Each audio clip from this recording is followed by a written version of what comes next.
I'll go back to my regular view by clicking on the graph editor icon again. Now I'm going to draw a second shape. So this one has disappeared nicely.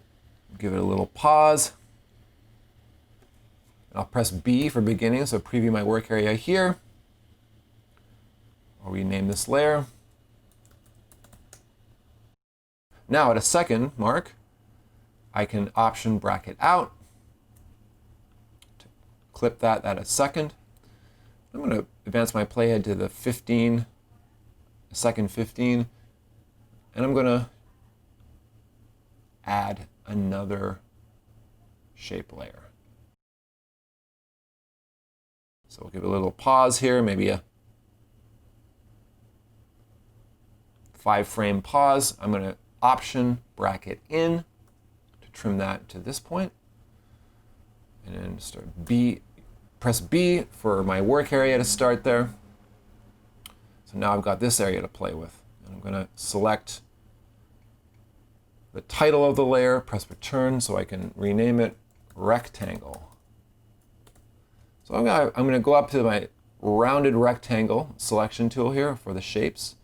Rounded rectangle. I'm going to draw a shape here. Now this one's purple. I can do red if I want. Let's make that red. All right, so this will be red. I'm going to align it to the center again. Control click. And center my anchor point. I'm going to go into my rectangle here. You can see I have an additional menu item here from size and position. I also have roundness, so I can actually increase the roundness of that. I'll make a keyframe at the start. A half second, so that's 15 frames. Make another keyframe. 200. And then back to there. So now this shape is going to transform from a square to more of a rounded, almost circle, and back out again. This shape is transforming on the contents, on the rectangle.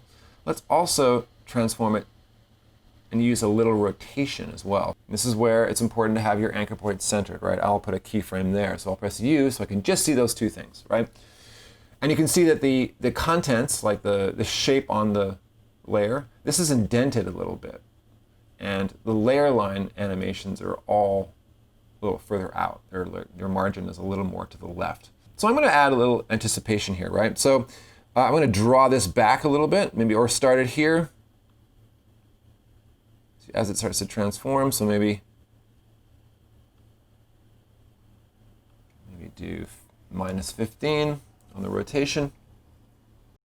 And these numbers here are degrees, and these are complete revolutions on the left-hand side. So there's a 0. I don't want to go too far. I just want to have it kind of tilt and then spin, right?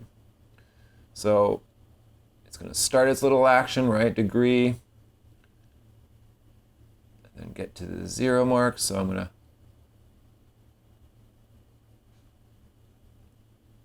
push it all the way to +40. It's going to swell out. And then back again, right? To 0. So let's preview that.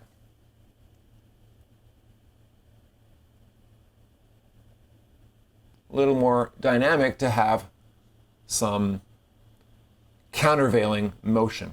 The one thing that I'm looking at, though, is it still looks a little robotic because I have linear keyframes. So let's select them all. And then I'm going to use function F9 on my Mac to just easily hotkey command them into Beziers. So that's a new way to do it. You could also still control click, keyframe assistant, easy ease if you'd like, but I like hotkeys. So it's function F9 on a Mac. And I'm looking at this, and the animation is, the secondary animation is that rotation. If I want this to feel a little less robotic, let's take that secondary animation. And I'm going to move these keyframes around a little bit so they're not right on top of one another, so that there's an independence to the action. Now I'm just going to preview that. Now it has a little more life, right? It kind of bounces a little more, because my keyframes aren't right on top of one another.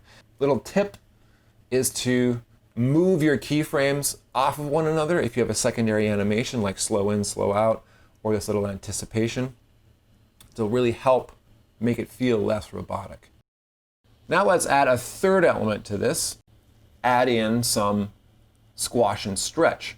So you remember that's kind of like the vertical and horizontal outlines of the shape, how they transform. So maybe as it goes this way, let's actually hit the keyframes again. I'll hit size with this unlocked here. Very important, because you don't want to proportionally alter the size. You don't want it just to shrink and grow like the other one did.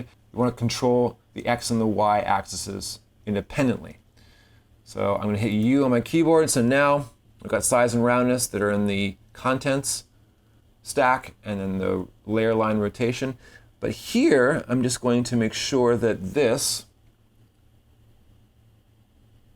so we'll start proportionately. So I'll start 1 there at the beginning, and then maybe it'll kind of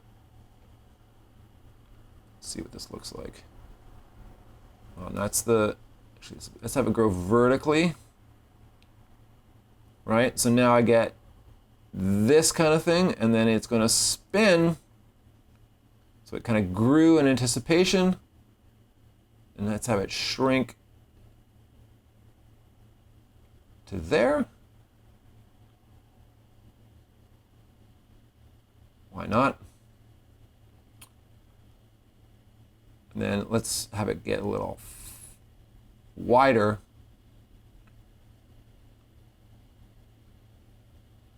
Here.